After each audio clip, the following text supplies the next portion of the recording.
Okay, hello and welcome. My name is Mary Hunter and I'm the chair of the Clatsop County Democrats. Thank you for coming today. Thanks We're for having me. excited to have this opportunity to get to know you a little bit better. Our first question is, please tell me your name and the position you're running for. My name is Seamus McVey, and I'm running for the counselor at large position for Seaside wards 3 and 4. Great, lovely to meet you. Can you tell me a little bit about what moved you to take this role in your community? So for the last probably year or so, I've been working with Seaside's city council sort of as the homeless liaison for the city, dealing with creating the new camping ordinance here, as well as helping with what's going on over at Mill Pond with campers, and just generally trying to communicate back and forth more than my regular advocacy. In that time, I've been able to see a different side of how things are going and what it takes to get it moving along, and just I think I kind of answered the question there. Yeah. Now I'm not super familiar with everything that's going on in Seaside, so could you tell me a little bit about what's going on with Mill Pond?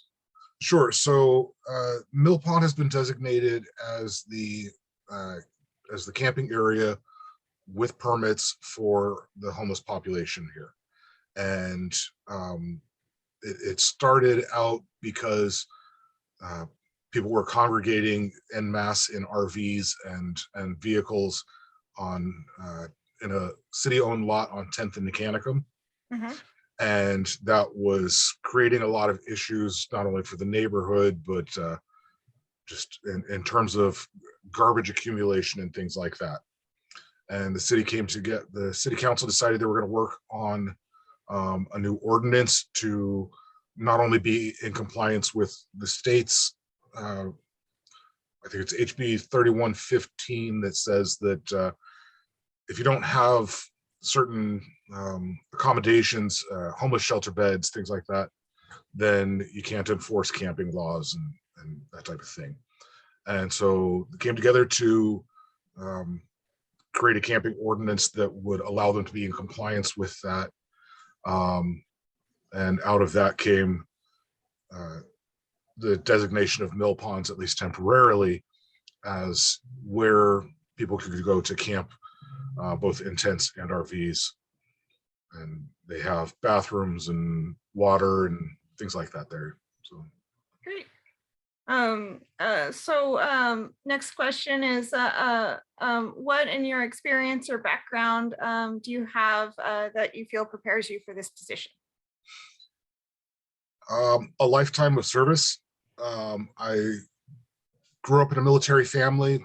I'm an Eagle Scout. Went on to join the military myself for a little bit.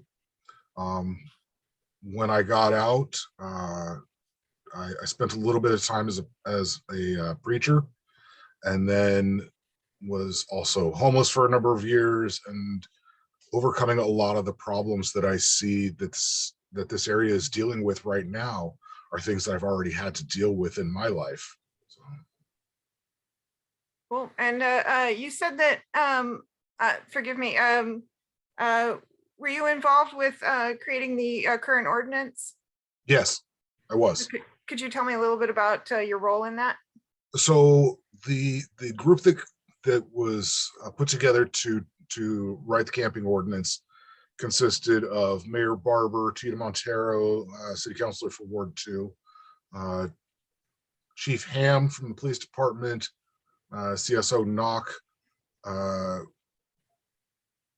and two civilians, myself and a lady who's currently on the budget committee, Kathleen McDonald. And we all got together over the course of a couple of months, and after numerous meetings, we're able to draft the current ordinance that the city is working with. Great. Uh, uh, my next question for you is affordable housing is a huge issue in communities here on the North Coast. Absolutely. Do you have any thoughts on paths to increase the availability of affordable housing in Seaside? I absolutely do. And while I don't know how realistic they are certainly things that I think are worth pursuing. I think that we have an overabundance of vacation rentals in the area, and that if we're going to continue to create more vacation rentals, for instance, we have a development going in on the south end of town right now over by Les Schwab and Avenue U. If a place like that is being built, there's no reason that they can't also provide accommodation for the people who are going to work there. Only accommodating the tourists and all of this is very quickly making it so that we aren't going to have people to be able to live here full time, to work in our stores, to work in our restaurants, hotels, vacation rentals, cleaning, doing anything, because it's all just going to be tourist housing. And so as long as you're building a development for the tourists, you also need to, I think, be supporting the people who actually live here. I think that would be the first and biggest way that I'd like to pursue. And my next question is, how do you think short-term rentals fit into this mix? Well, they definitely cut down on the available amount of housing and thus drive up the costs associated, because supply and demand works that way. You got less supply and more demand, prices go up. I mean, this is economics 101. It's awfully hard not to see that with the more vacation rentals and short-term places we have, the less that's available for everybody else.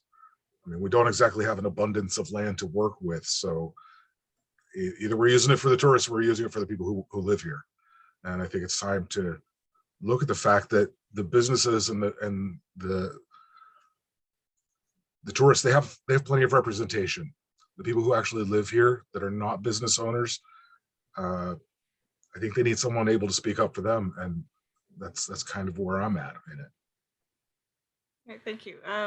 And what opportunities do you see to diversify the economy in Seaside? I think shifting away from such a heavy focus on tourism would be probably a good idea, much more sustainable for us, by dealing with other situations that we are having, whether that's homelessness, whether it's addiction, whether it's mental health that's going untreated.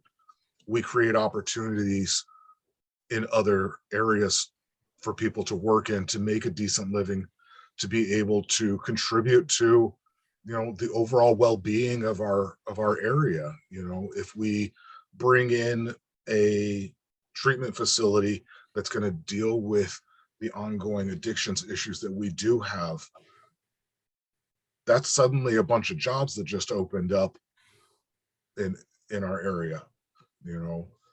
At the same time, it has the added benefit of reducing the amount of drug use that's going on and the associated crime that goes with it.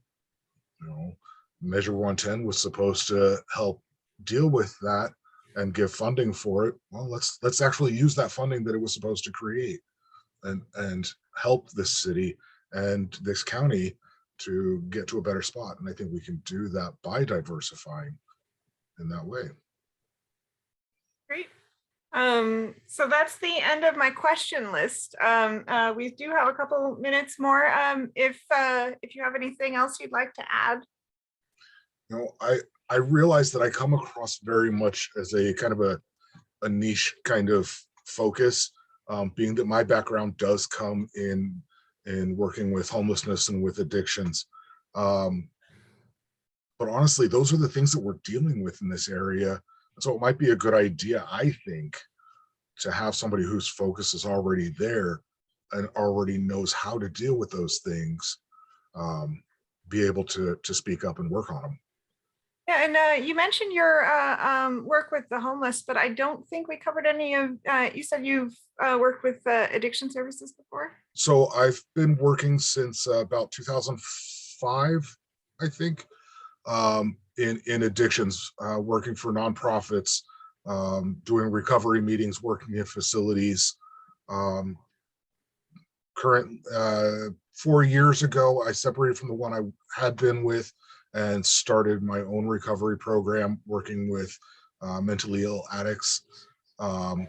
And that is currently spread beyond Seaside and Clatsop County and is currently in facilities across the state. And as I understand it, has also moved into Washington and Arizona. Can you tell me the name of that organization? Anonymous Practical Everyday Support. It's a bit of a mouthful. We just call it APES. Ah, nice. Okay, well, that's all I have. So thank you very much for coming, and we'll be in touch. All right. All right.